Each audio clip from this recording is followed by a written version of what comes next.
Welcome back to Braintree Today. I'm Martha Konstandinidis and you're watching BCAM TV. Now we'll be getting into our latest stories from the week.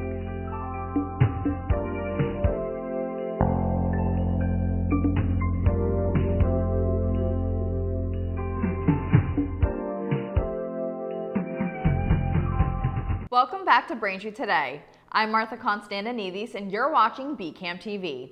Now we'll be getting into our latest stories from the week.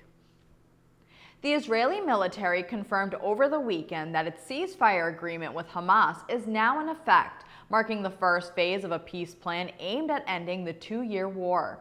As part of the deal, Israel has pulled back troops from Gaza, while Hamas had 3 days to release 20 surviving Israeli hostages and return the bodies of 28 others, before eventually relinquishing power in Palestine. The announcement came after President Donald Trump brokered the peace agreement, which both sides confirmed last Thursday.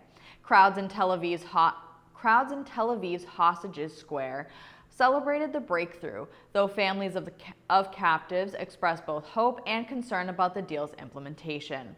Hamas has agreed to participate in the hostage and prisoner exchange, but has not yet committed to disarming, a key requirement of Trump's proposal. The United Nations says humanitarian aid is ready to enter Gaza once the first phase of the ceasefire is complete.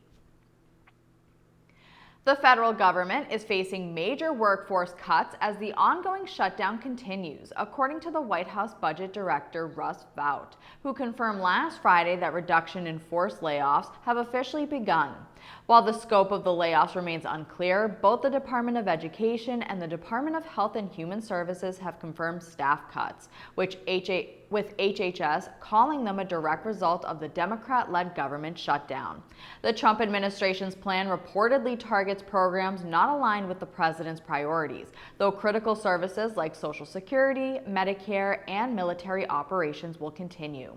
The shutdown, triggered by a budget stalemate between Democrats and Republicans, has left the government unfunded for weeks. Lawmakers are expected to vote on a short-term funding bill in the Senate later this week. In an Oval Office address last Friday, President Donald Trump announced what he called a historic achievement in lowering drug prices, revealing that AstraZeneca will offer major discounts on prescriptions.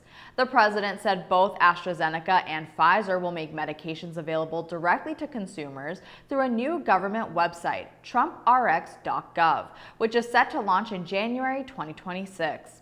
The site, featuring Trump's image and the slogan "Coming Soon," aims to let Americans purchase medications straight from manufacturers. Trump said the initiative is part of his administration's broader effort to reduce prescription costs nationwide. New research is raising concerns that popular GLP-1 weight loss drugs like Ozempic, Wegovy, and Mounjaro may interfere with key medical imaging scans, potentially delaying diagnoses of serious conditions such as cancer. The study found that the medications, which have surged in use by 700% between 2019 and 2023, can cause abnormal hotspots on CT scans that either hide signs of disease or make healthy tissue appear abnormal. The drugs mimic a natural hormone that regulates appetite, digestion, and blood sugar, but their effects on metabolism appear to alter how the body processes medical tracers.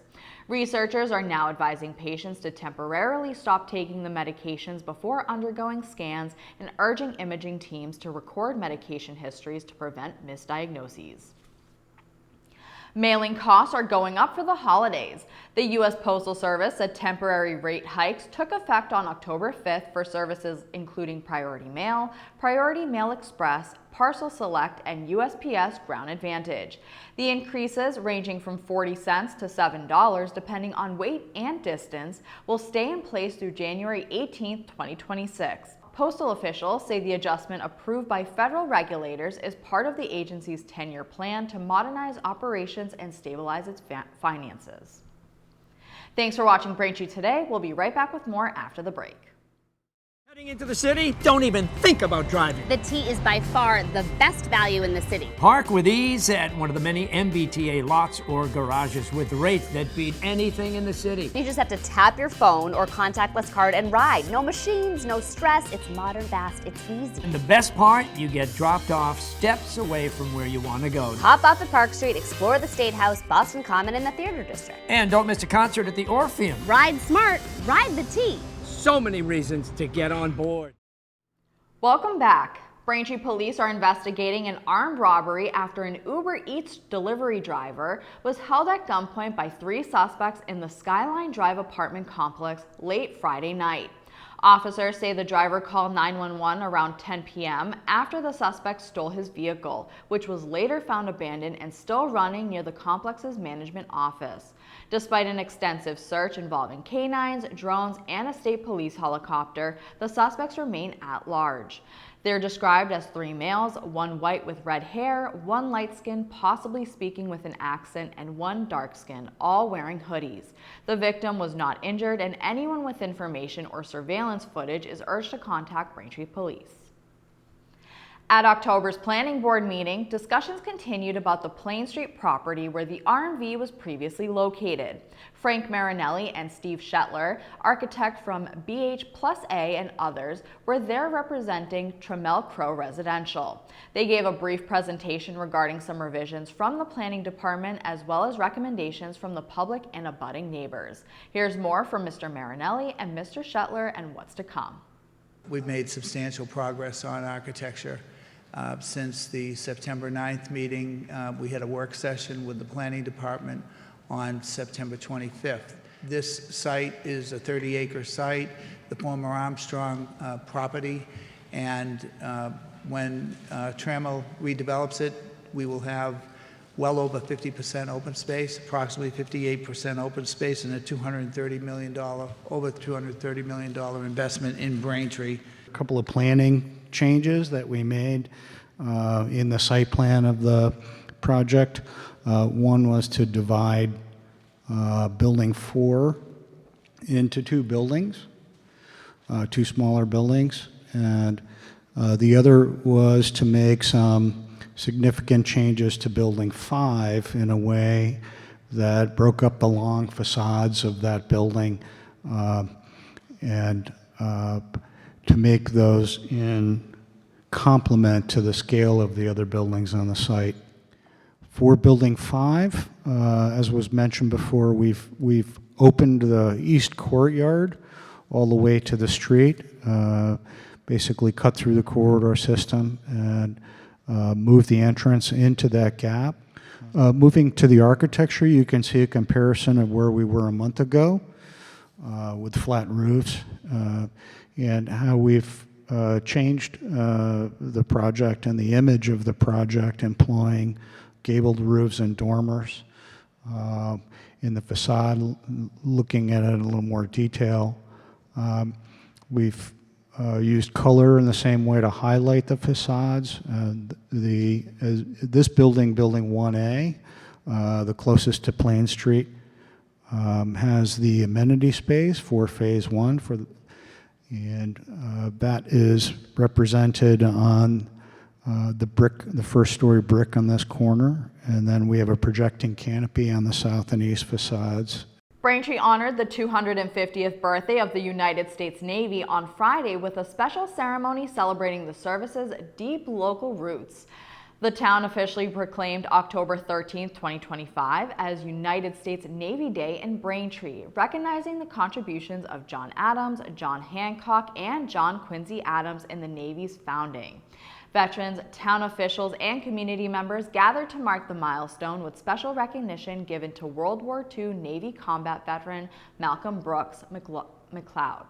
Mayor Aaron Joyce also declared October 10th as Malcolm Brooks McLeod Day in honor of his 101st birthday and lifetime of service. Braintree's Health Department will host a free seasonal flu shot clinic on Wednesday, October 22nd from 3 to 7 p.m. at Cahill Auditorium inside Town Hall.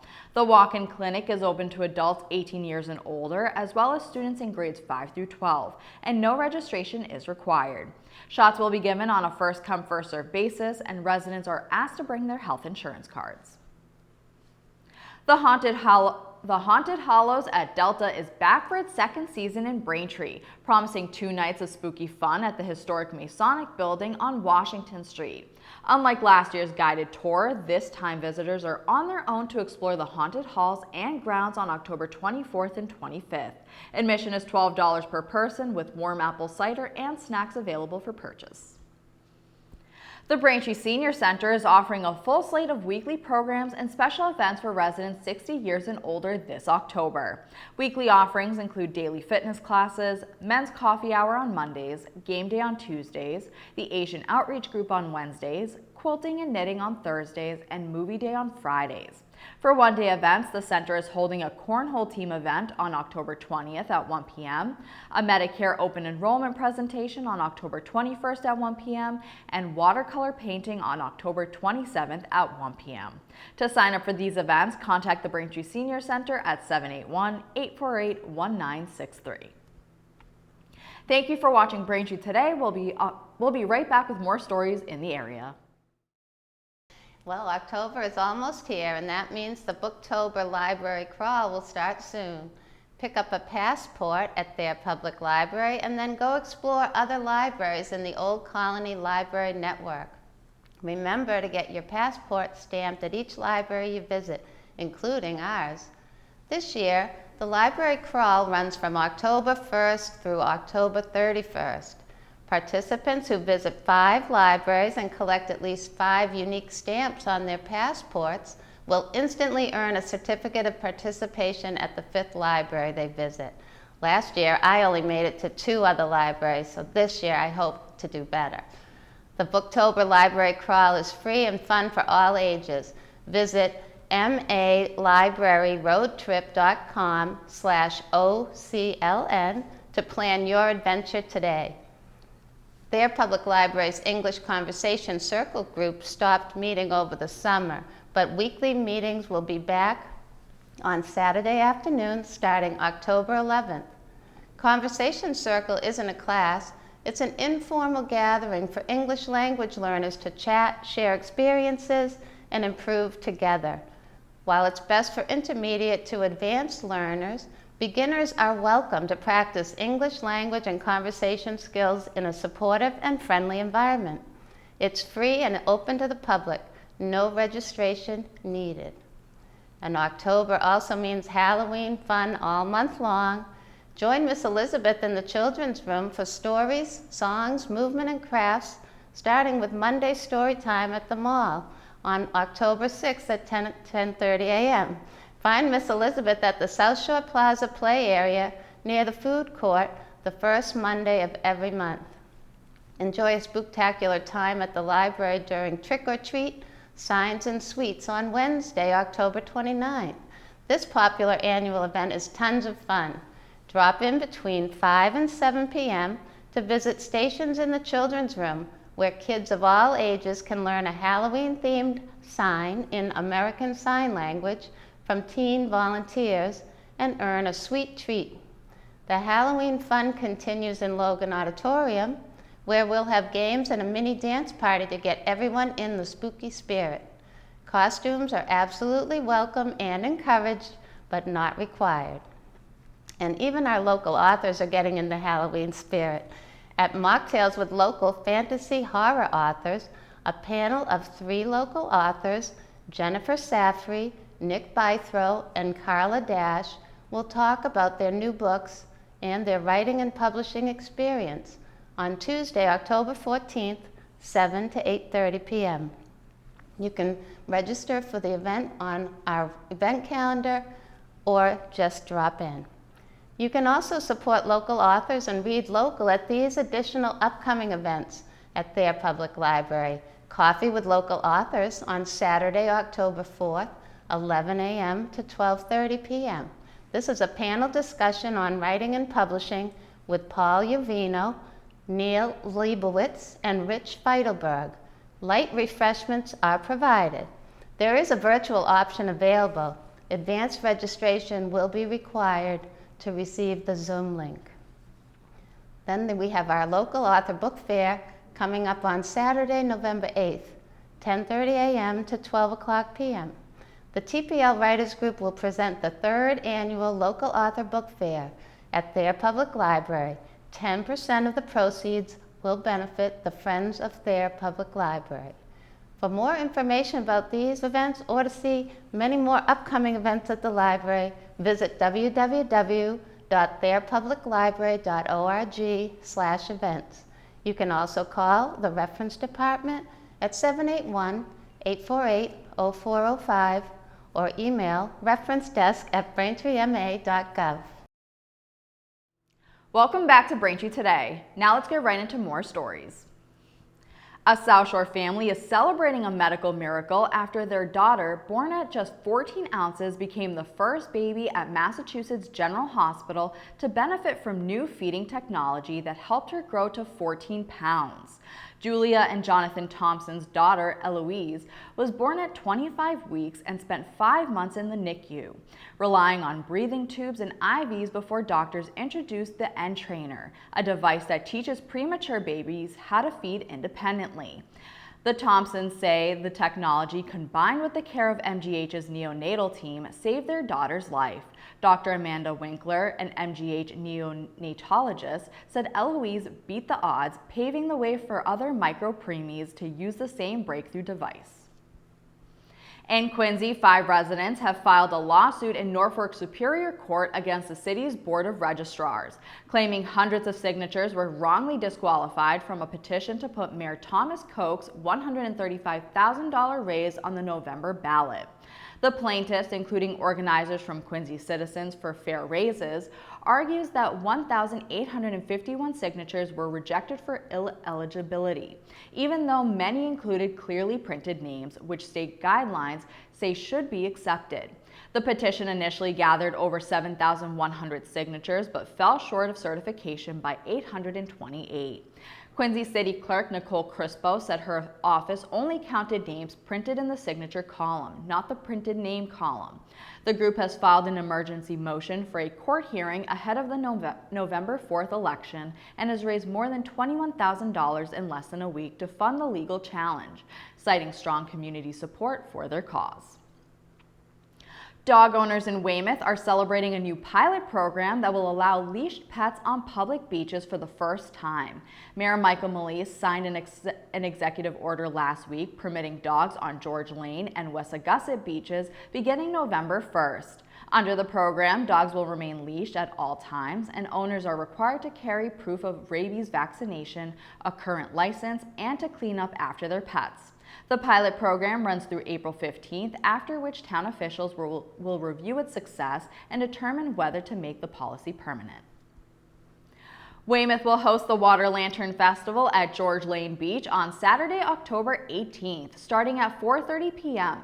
The nationally recognized event, voted the #1 festival by USA Today, features hundreds of lanterns lighting up the ocean in a dazzling display.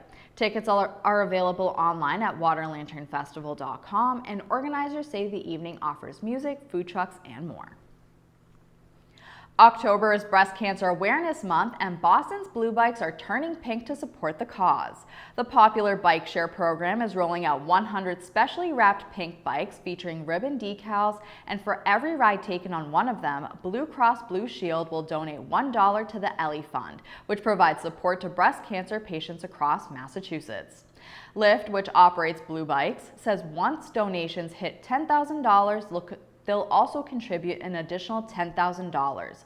According to the American Cancer Society, breast cancer is the most common cancer among women in the U.S., making up nearly 1/3 of all new female cancer diagnoses.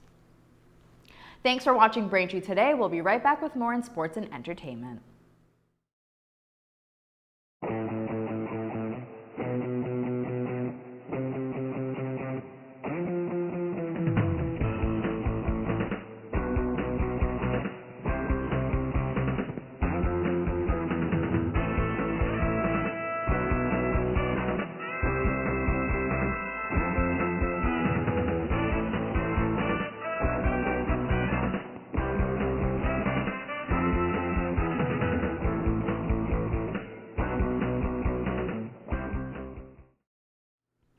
Welcome back to Braintree Today. Now here's Chris Curran with the latest on Braintree High School sports.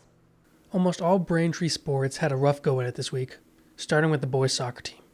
They lost to Brookline 4-2 and Weymouth 2-0, making them 1-8-2 on the season and being ranked 47th by MIAA. Their final 4 games come against Wellesley, Dover, Sherborne, Walpole, and Needham. While the girls soccer team are the only team to come away with wins this past week. They beat Brookline 2-1 and Weymouth 3-0. They move on to be 5-2-5 on the season and are ranked 6th in the MIAA rankings. They are in position for a home playoff spot. If they can come away with a winning record in their upcoming schedule, I believe they should be locked into a home playoff game. They play Wellesley, Archbishop Williams, Walpole, and Needham to finish the season. The field hockey team was not able to build off their win last week, losing to Wellesley 7-0 and Hanover 3-1. This makes them 5-8-1 on the season and leaves them as the 24th ranked team. They are in line for a playoff berth, but first must finish the season against Walpole, Mansfield, Needham, and Milton. The girls volleyball team take 2 crushing losses this week against tough opponents. They lost to Wellesley 3-0 and Notre Dame Academy 3-0. Both of these teams have more than 10 wins. This makes Braintree 8-7 on the season and ranks them at 28th. Like the field hockey team, the volleyball team are in line for a playoff berth. They just need to finish the season strong, with their last 5 games coming against Walpole, Durfee, Needham, Milton, and Mansfield. The football team had a bye last week. This hopefully gives them time to prepare for a team that they can beat in Needham. This has been your Braintree High School Sports Update. Now let's send it back to Martha in the studio. Thanks, Chris. Now here's some movie recommendations you won't want to miss. First, the chilling sequel Black Phone 2. 15-year-old Gwen is tormented by nightmarish visions and eerie calls from the mysterious Black Phone, revealing glimpses of 3 boys being hunted at a remote winter camp. Joined by her brother Finn, the siblings journey to the snowbound camp to uncover the truth, only to come face to face with a terrifying new threat, the Grabber, more sinister and powerful in death than ever before. You can watch Black Phone 2 in theaters on October 17th. Up next is the gripping crime drama Roofman. Former soldier and master thief Jeffrey Manchester escapes prison and vanishes into the rafters of a Toys R Us, secretly living there for months while plotting his next big heist. But when he unexpectedly falls for a divorced mom, his carefully constructed double life begins to crack, launching a tense and emotional game of cat and mouse as his criminal past threatens to destroy the new life he's built. You can watch Roofman in theaters on Friday, October 17th. And finally, After the Hunt is a psychological thriller based on a college campus where a college professor who finds herself at a personal and professional crossroad when a star student levels an accusation against one of her close colleagues. This accusation starts an investigation that threatens to expose dark secrets from everyone involved. The film stars Julia Roberts, Ayo Edebiri, Andrew Garfield, and Chloe Savini. You can see After the Hunt in theaters now. That'll do it for news today. Don't forget Verizon customers can now watch BCAM TV in high definition on channel 2128 and on Comcast on channel 1073. I'm Martha Konstandinidis and thank you for watching Braintree Today on BCAM TV. We'll see you next time.